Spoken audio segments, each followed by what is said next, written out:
Carl was special since he was a child. When his friends played outside, Carl collected wheels and metal. He made small machines. One day, he took apart a clock and put it back together. His family was surprised and said, "He is not just curious. He works until the end." But other children did not understand him. They laughed and said, "He is a strange boy who only likes machines." But Carl was not sad.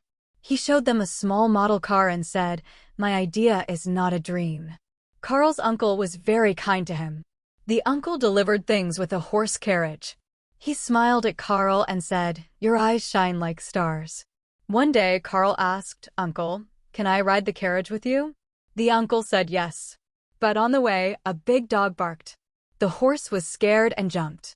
The carriage shook, and the uncle fell and got hurt. He lost a lot of money because he could not deliver the goods. Carl thought deeply, why must a horse pull a carriage? If a carriage can move without a horse, this will not happen. At age 15, Carl went to a famous university to study machines. The professors said, he will be a great inventor. There, Carl met a student named Amelia. She was a hard worker, but she had a hard time in mechanical engineering class. One day, Carl saw her crying in a classroom. Carl asked, "Amelia, what is wrong?" She said, "If I fail the test again, my father will make me quit school." Carl said, "Sometimes it is easier to see how machines move than to read books. I will help you." Every night, Carl taught Amelia at the library. He drew pictures of wheels and made small wooden models.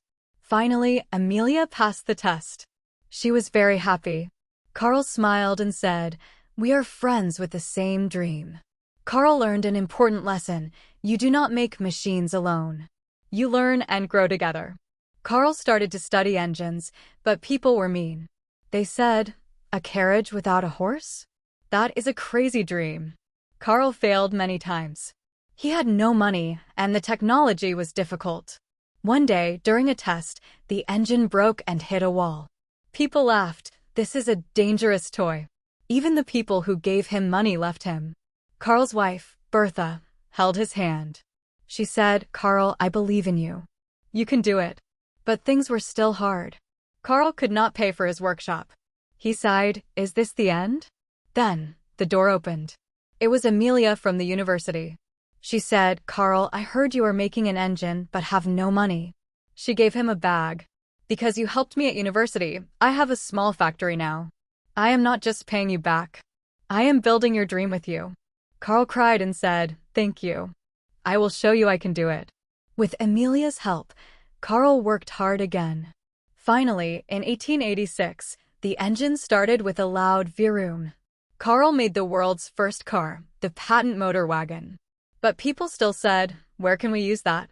It is just dangerous." Carl felt sad. One night, Bertha saw Carl sleeping on his desk. He looked very tired. Bertha held his hand and thought, "You did a great job.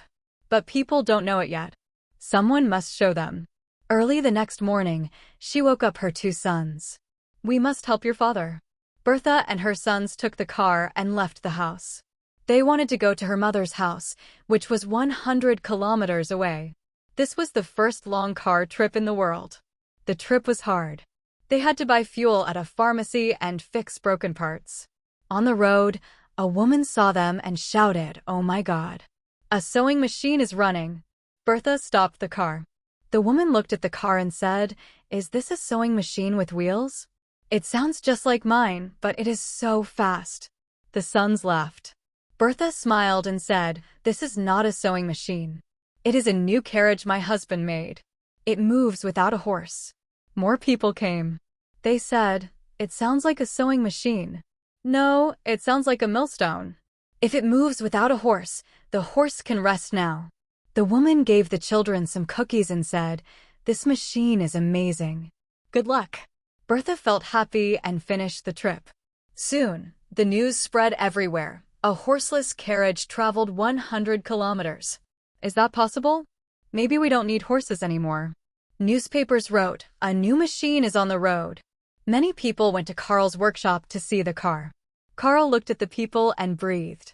All his failures and hard work were for this moment. The boy who rode his uncle's carriage finally made his dream come true. Carl's car was not just a machine.